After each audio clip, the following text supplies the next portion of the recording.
Top 1 movies dengan plot twist paling legendaris menurut aku adalah Shutter Island. Hai semuanya, aku Sien, mahasiswa psikologi yang hari ini akan menganalisis film Shutter Island bukan sebagai kasus thriller tapi sebagai analisis psikiatri.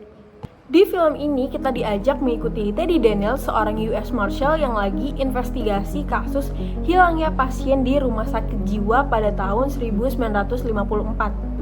Penyelidikannya ini diganggu sama berbagai mimpi buruk dan juga halusinasinya Teddy yang ternyata mengungkap kebenaran bahwa Teddy Daniels itu nama aslinya adalah Andrew Ladis. Dan Andrew Ladis ini sebenarnya pasien di rumah sakit jiwa itu sendiri. Andrew Ladis menciptakan identitas Teddy supaya dia tuh lari dari rasa bersalahnya dia setelah membunuh istrinya yaitu Dolores, setelah istrinya itu membunuh ketiga anak mereka sendiri.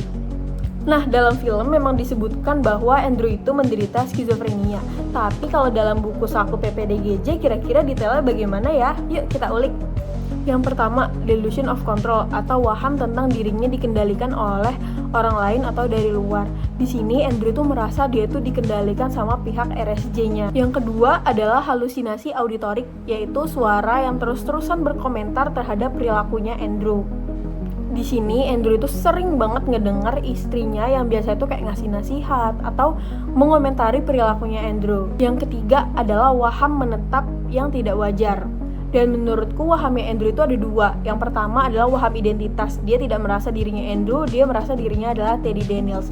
Dan yang kedua adalah waham konspirasi, yaitu tentang RSJ tadi. Dan yang selanjutnya, halusinasinya Andrew juga menetap dari indera pendengaran dan juga indera penglihatan, di mana kadang dia mendengar suara istrinya, kadang dia juga melihat istrinya, atau kadang melihat istrinya sama anaknya gitu. Nah, dari 8 gejala skizofrenia umum tadi, menurutku Andrew sudah memenuhi 4 di antara gejala tersebut. Durasinya pun sudah memenuhi, jadi betul Andrew memang mengalami skizofrenia. Nah, tapi skizofrenia yang mana? Kan ada banyak jenisnya ya. Nah, menurutku Andrew mengalami skizofrenia paranoid karena berbagai alasan berikut ini. Yang pertama, karena halusinasi dan wahamnya Andrew itu benar-benar menonjol banget sepanjang film. Kita bisa lihat dia itu terus-terusan halusinasi. Waham yang menonjol pun sesuai dengan pedoman diagnostik yaitu delusion of control. Andrew juga tidak menonjolkan katatonia karena gerakannya itu selalu jelas dan juga tidak ada postur tubuh yang aneh. Nah, terapi dalam film ini bisa disebut sebagai role play eksperimen terapi, di mana pasien itu dibiarkan hidup dengan dunia fantasinya gitu sambil psikiater dan dokter itu kayak nyatet observasi gitu. Hal ini dilakukan untuk mengurangi resistensi dan supaya Andrew itu mendapatkan insight secara bertahap. Nah, di film disebutkan juga bahwa Andrew itu menjalani farmakoterapi yaitu obat bernama chlorpromazine, yaitu antipsikotik untuk menangani gejala psikosis seperti halusinasi atau pikiran yang tidak jelas. Nah, terus Andrew itu gimana di akhir film? Dia sembuh apa enggak? Sebenarnya sempat sembuh teman-teman, tapi nggak bertahan lama.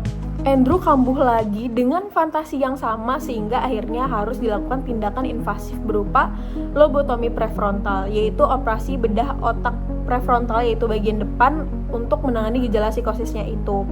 Sebenarnya sekarang udah nggak ada ya, tapi di tahun 50-an lobotomi itu masih sering digunakan. Sekian dari aku, semoga bermanfaat. Bye-bye.